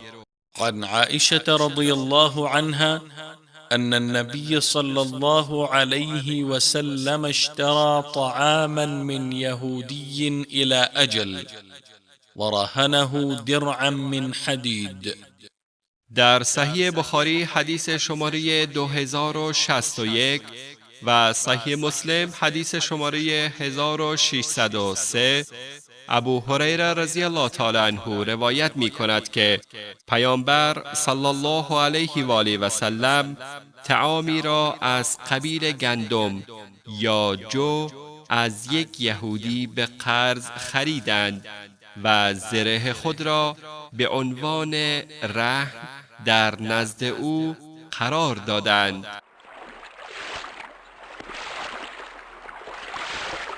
پیشفروش مواد غذایی. عن ابن عباس رضي الله عنه قال قدم النبي صلى الله عليه وسلم المدينة وهم يسلفون بالتمر السنتين والثلاث، فقال من أسلف في شيء ففي كيل معلوم ووزن معلوم إلى أجل معلوم. در صحیح بخاری حدیث شماره 2239 و صحیح مسلم حدیث شماره 1604 ابن عباس رضی الله تعالی عنهما روایت می کند پیامبر صلی الله علیه و آله و سلم به مدینه آمدند در حالی که مردم مدینه خرمای 2 سال تا 3 سال خود را پیش فروش می کنند. پیامبر صلی الله علیه و آله و سلم فرمودند کسی که چیزی را پیش فروش می کند باید پیمانه و وزن آن معلوم باشد و مدت آن نیز معین شود.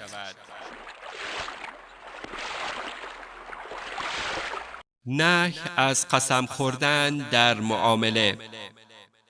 عن أبي هريرة رضي الله عنه قال سمعت رسول الله صلى الله عليه وسلم يقول الحلف منفقة للسلعة ممحقة للبركة. در صحیح بخاری حدیث شماره 2087 و صحیح مسلم حدیث شماره 1606 ابو هریره رضی الله تعالی عنه روایت می کند شنیدم که پیامبر صلی الله علیه و آله و سلم می فرمودند قسم دروغین معامله را رنگ و رونق و رواج می دهد ولی برکت آن را از بین می برد.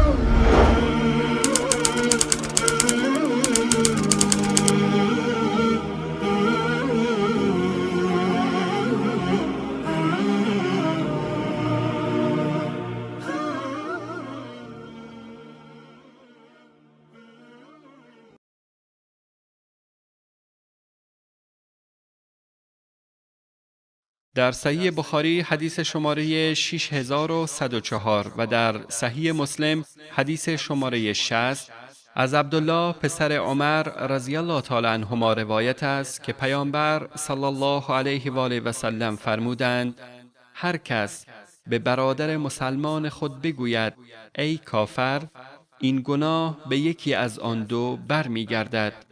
اگر طرف واقعا کافر باشد، گوینده سخن راستی گفته است و گناهی ندارد، و اگر طرف مسلمان باشد، گناه این نسبت ناروا به گوینده برمیگردد. پس در هر دو صورت یکی از آنان گناهکارند.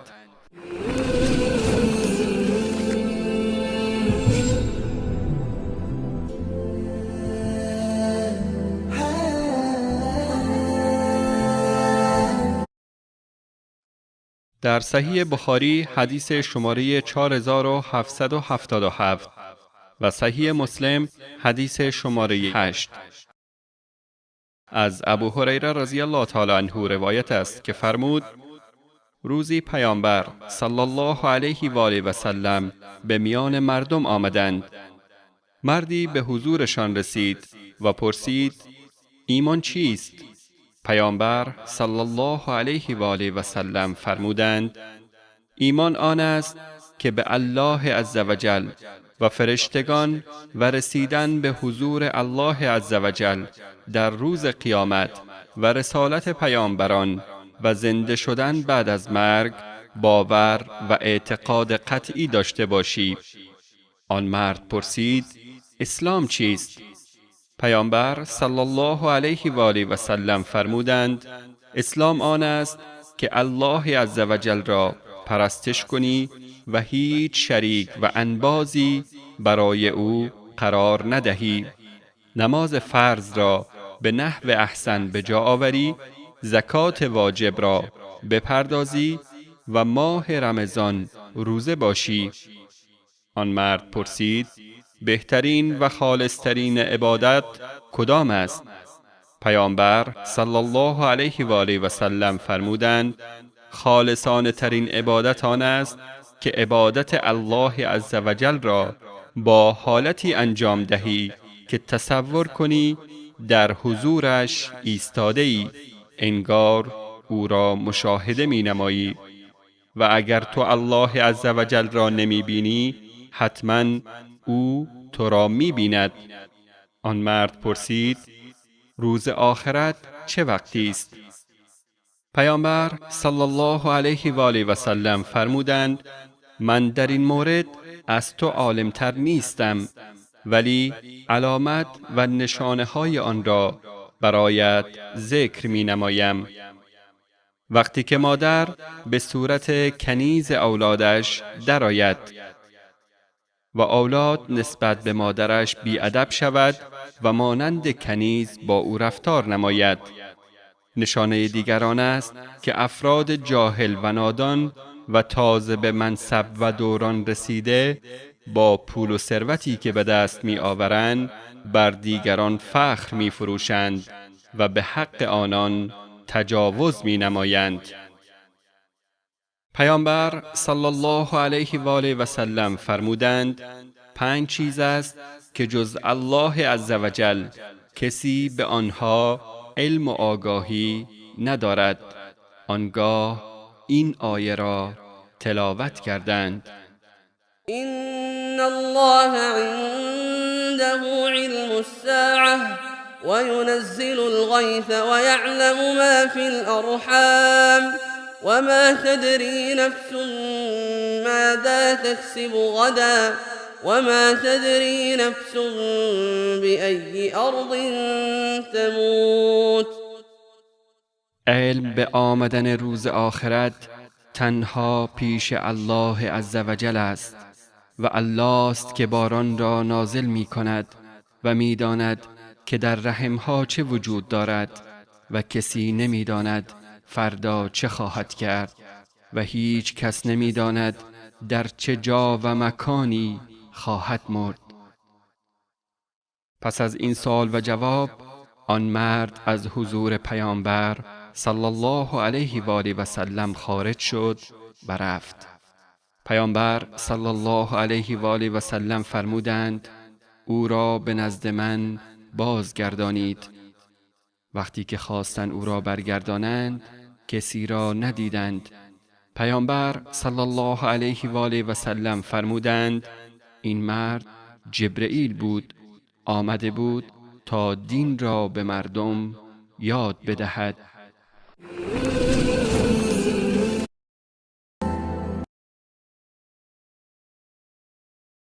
در صحیح بخاری حدیث شماره 8 و صحیح مسلم حدیث شماره 20 از ابن عمر رضی الله تعالی عنهما روایت است که فرمود پیامبر صلی الله علیه و آله و سلم فرمودند اسلام بر 5 اصل پایه‌گذاری شده است. اول گفتن کلمه شهادتین و اقرار به این که جز ذات الله هیچ کسی شایسته پرستش نیست و اعتراف به این که محمد صلی الله علیه و آله و سلم فرستاده و پیامبر الله عزوجل است. دوم برگزاری نماز فرض به نحو احسن. سوم دادن زکات واجب. چهارم انجام مناسک حج برای کسانی که قدرت مالی و جسمی را دارند. پنجم روزه ماه رمضان.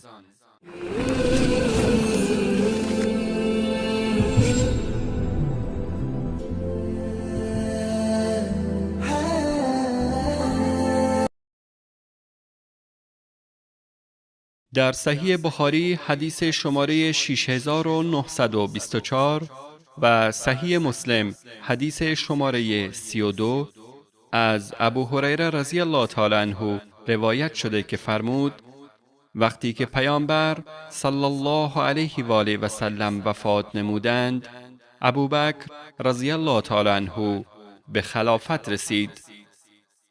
عده‌ای از اعراب مرتد شدند.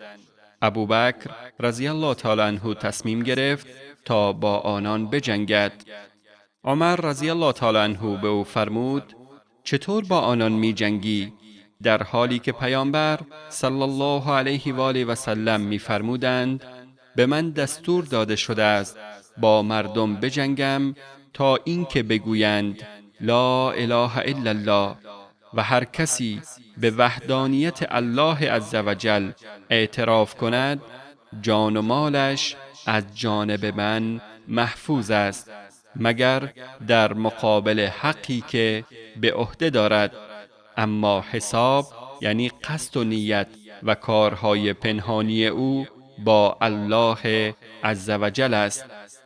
ابوبکر رضی الله تعالی عنه در جواب فرمود قسم به الله با کسانی که نماز را از زکات جدا می سازند و نماز را می خوانند ولی از پرداخت زکات خودداری می کنند می جنگم. زکات حقی است بر مال که باید گرفته شود. قسم به الله چنانچه آنها بزی را که به پیامبر صلی الله علیه و آله و سلم می دادند به من ندهند به خاطر آن با ایشان می جنگم.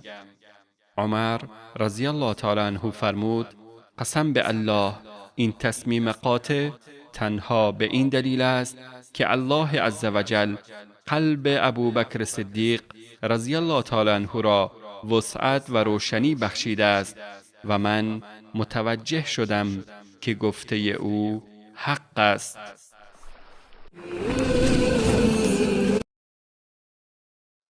در صحیح بخاری حدیث شماره 3435 و صحیح مسلم حدیث شماره 46 از عباده رضی الله تعالی عنه روایت است که پیامبر صلی الله علیه و آله و سلم فرمودند کسی که به زبان و قلب اقرار نماید که هیچ موجودی سزاوار پرستش نیست بجز ذات الله تعالی که یگانه و بی همتاست و شریک و انبازی ندارد و همچنین اعتراف نماید که محمد صلی الله علیه و آله و سلم بنده و فرستاده الله است و عیسی بنده و فرستاده الله و مصداق کلمه است که به سوی مریم القا شده است و به امر کن به وجود آمده است و عیسی رحمتی است از جانب الله عزوجل و به حقانیت بهشت و دوزخ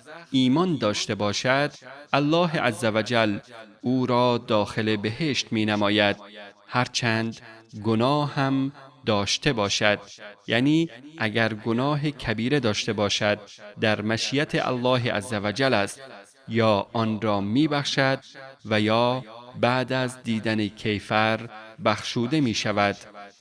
در بعضی روایات این جمله نیز آمده است: از هر یک از درهای 8 گانه بهشت که مائل باشد وارد می شود.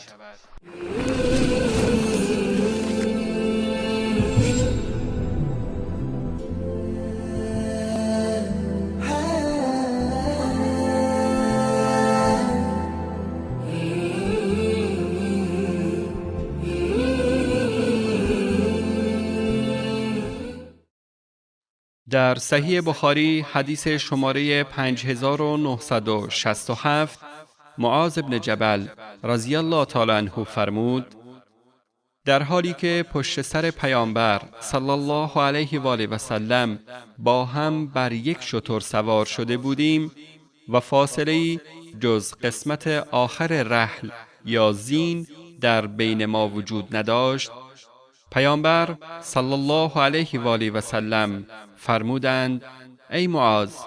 گفتم: لبیک و سعدیک ای رسول الله، حاضرم. مدتی گذشت، باز پیامبر صلی الله علیه و آله و سلم فرمودند: ای معاذ. گفتم: لبیک و سعدیک ای رسول الله، حاضرم. مدت دیگری گذشت، مجدداً پیامبر صلی الله علیه و آله و سلم فرمودند: ای معاذ. گفتم: لبیک و سعدیک ای رسول الله، حاضرم. فرمودند: آیا می‌دانی حق الله عزوجل بر بندگانش چیست؟ گفتم: الله عزوجل و رسول الله از همه عالم‌ترند. فرمودند: حق الله عزوجل بر بندگانش این است که تنها الله عزوجل را پرستش کنند و هیچ شریک و انبازی برای او قرار ندهند. بعد از مدتی فرمودند: ای معاذ بن جبل. گفتم: لبیک و سعدیک ای رسول الله. فرمودند: آیا میدانی حق بندگان بر الله سبحانه و تعالی چیست؟ یعنی پاداش بندگان پیش الله عزوجل در مقابل توحید و شریک قرار ندادن برای او چیست؟ گفتم: الله عزوجل و پیامبر او از همه داناترند. رسول الله صلی الله علیه و آله و سلم فرمودند: پاداششان نزد الله عزوجل این است که آنان را عذاب ندهد.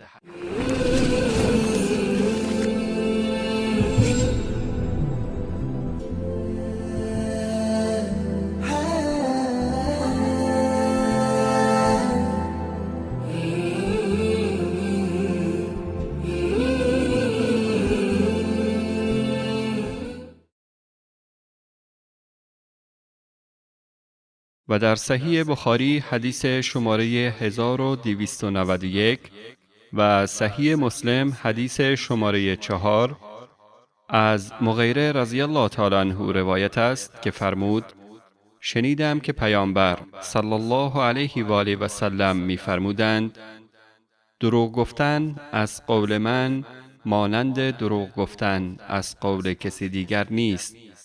کسی که عمدن دروغی را به من نسبت دهد باید جای خود را در دوزخ آماده سازد.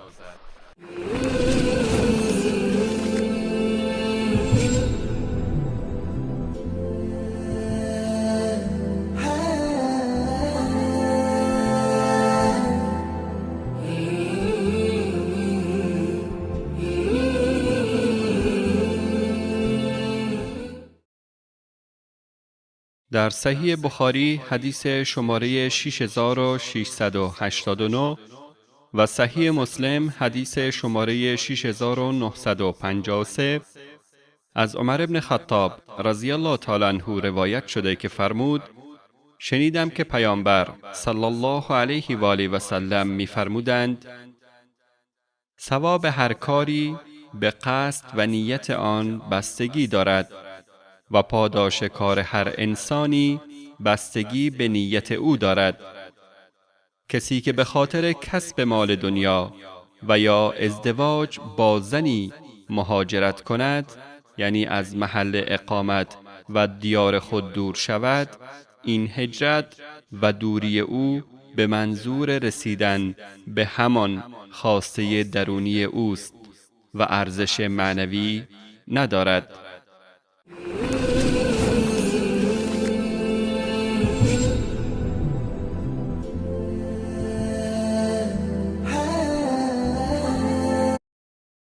در صحیح بخاری حدیث شماره 106 از علی ابن ابی طالب رضی الله تعالی عنه روایت است که پیامبر صلی الله علیه و آله و سلم فرمودند سخنی را به دروغ به من نسبت ندهید، زیرا کسی که به دروغ سخنی را به من نسبت دهد وارد آتش می شود.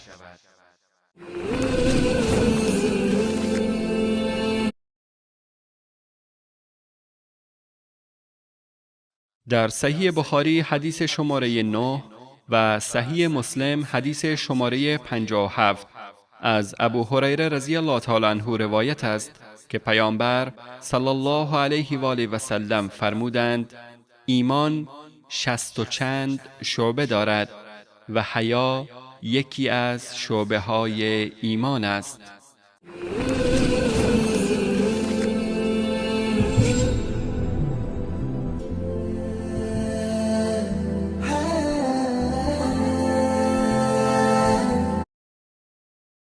در صحیح بخاری حدیث شماره 6117 و صحیح مسلم حدیث شماره 60 از عمران بن حسین روایت است که پیامبر صلی الله علیه و آله و سلم فرمودند از حیا جز خیر و برکت نتیجه دیگری حاصل نمی شود. البته حیا را نباید با ضعف نفس و ترس و بی ارادگی اشتباه گرفت. حیا صفتی است که به واسطه آن انسان بر نفس خود مسلط می گردد و با اراده محکم از رذایل دوری می جوید و در برابر ناحق مانند کوه ثابت و استوار به مبارزه می پردازد.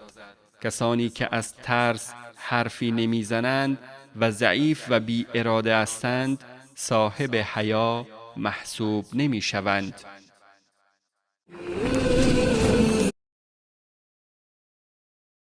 رضی الله تعالی عنه روایت است که پیامبر صلی الله علیه و آله و سلم فرمودند سه خصلت هستند که در هر کس موجود باشند آن شخص لذت و حلاوت ایمان را درک می کند.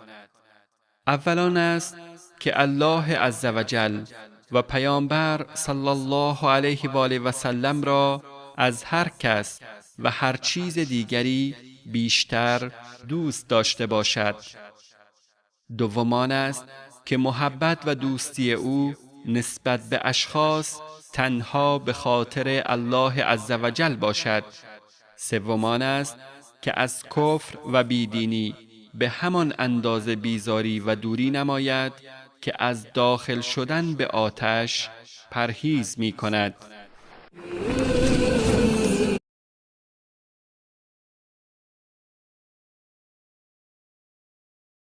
در صحیح بخاری حدیث شماره 12 و صحیح مسلم حدیث شماره 63 از عبدالله پسر عمرو رضی الله تعالی عنهما روایت است که فرمود مردی از پیامبر صلی الله علیه و آله و سلم پرسید کدام خصلت و اخلاق اسلامی بهتر و نیکوتر است؟ پیامبر صلی الله علیه و آله و سلم فرمودند طعام دادن به دیگران و سلام کردن بر هر کسی، خواه او را بشناسی و خواه نشناسی.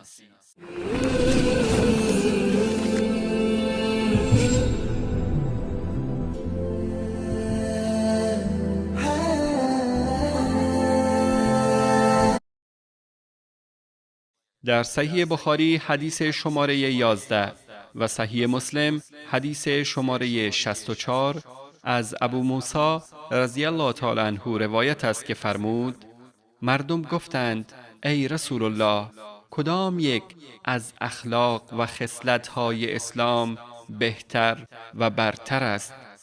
پیامبر صلی الله علیه و آله و سلم فرمودند: کسی که مسلمانان از زبان و دست او در امان باشند. در صحیح بخاری حدیث شماره 15 و صحیح مسلم حدیث شماره 70 از انس رضی الله تعالی عنه روایت است که پیامبر صلی الله علیه و آله و سلم فرمودند: هیچ یک از شما ایمانش کامل نمی شود مگر اینکه من به نزد او از پدر و مادر و فرزندانش و همه مردم محبوب تر باشم. در صحیح بخاری حدیث شماره 13 و صحیح مسلم حدیث شماره 71 از انس رضی الله تعالی عنه روایت است که پیامبر صلی الله علیه و آله و سلم فرمودند: هیچ یک از شما ایمانش کامل نمی شود مگر اینکه آنچه را که برای خود دوست دارد برای برادر دینیش نیز دوست داشته باشد.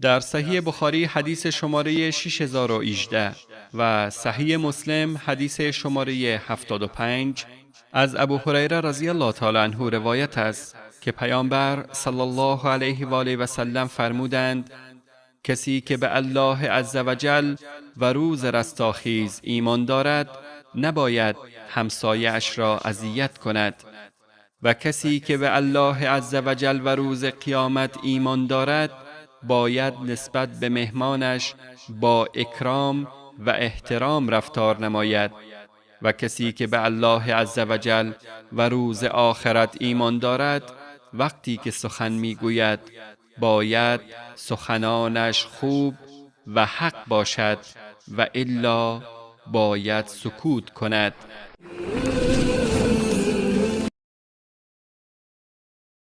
در صحیح بخاری حدیث شماره 34 و صحیح مسلم حدیث شماره 106 از عبدالله پسر عمرو رضی الله تعالی عنهما روایت است که پیامبر صلی الله علیه و آله و سلم فرمودند: 4 صفت هستند که اگر به تمامی در کسی موجود باشند آن شخص منافق کامل است، و کسی که یکی از این خصلت‌ها را داشته باشد تا وقتی که آن را ترک می نماید یک صفت منافق در او موجود است.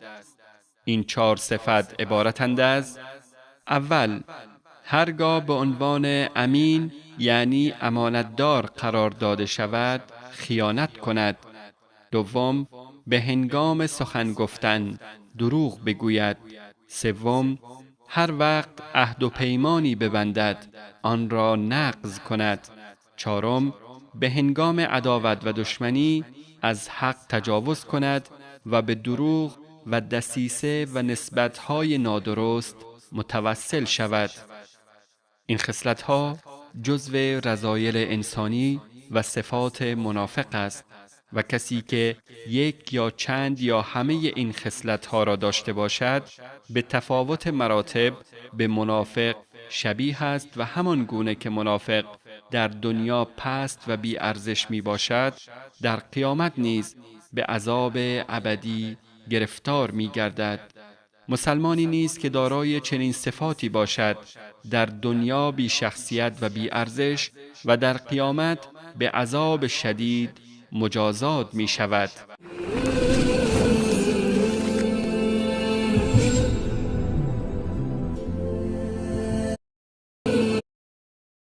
در صحیح بخاری حدیث شماره 48 و صحیح مسلم حدیث شماره 116 از عبدالله ابن مسعود رضی الله تعالی عنه روایت است که پیامبر صلی الله علیه و آله و سلم فرمودند: دشنام و توهین به مسلمان باعث فاسق شدن و خارج شدن توهین کننده از قانون و دستور اسلام است و جنگ با مسلمانان از صفات کافران است. در شرح نووی آمده است که یعنی کفران نعمت مهر و محبتی است که به وسیله برادری و همبستگی اسلامی به وجود آمده است. در صحیح بخاری حدیث شماره 846 و صحیح مسلم حدیث شماره 125 از زید پسر خالد جهنی رضی الله تعالی عنه روایت است که فرمود: پیامبر صلی الله علیه و آله و سلم نماز صبح را در حدیبیه در حالی که در آن شب باران آمده بود به امامت برای ما خواندند. همین که از نماز فارغ شدند رو به مردم کرده و فرمودند: آیا شما می دانید پروردگار شما چه می فرماید؟ مردم گفتند: الله عزوجل و پیامبرش از همه داناترند. فرمودند: الله عزوجل می فرماید بندگان من دو دسته هستند، دسته‌ای که به من ایمان دارند و دسته‌ای که کافرند. کسانی که میگویند الله عزوجل به فضل و کرم خود برای ما باران نازل کرده است، آنان از کسانی هستند که به من ایمان دارند و به تأثیر ستاره ها کفر می‌ورزند. اما کسانی که میگویند فلان ستاره برای ما باران نازل نمود، این افراد به من عقیده ندارند و به ستاره ها ایمان دارند.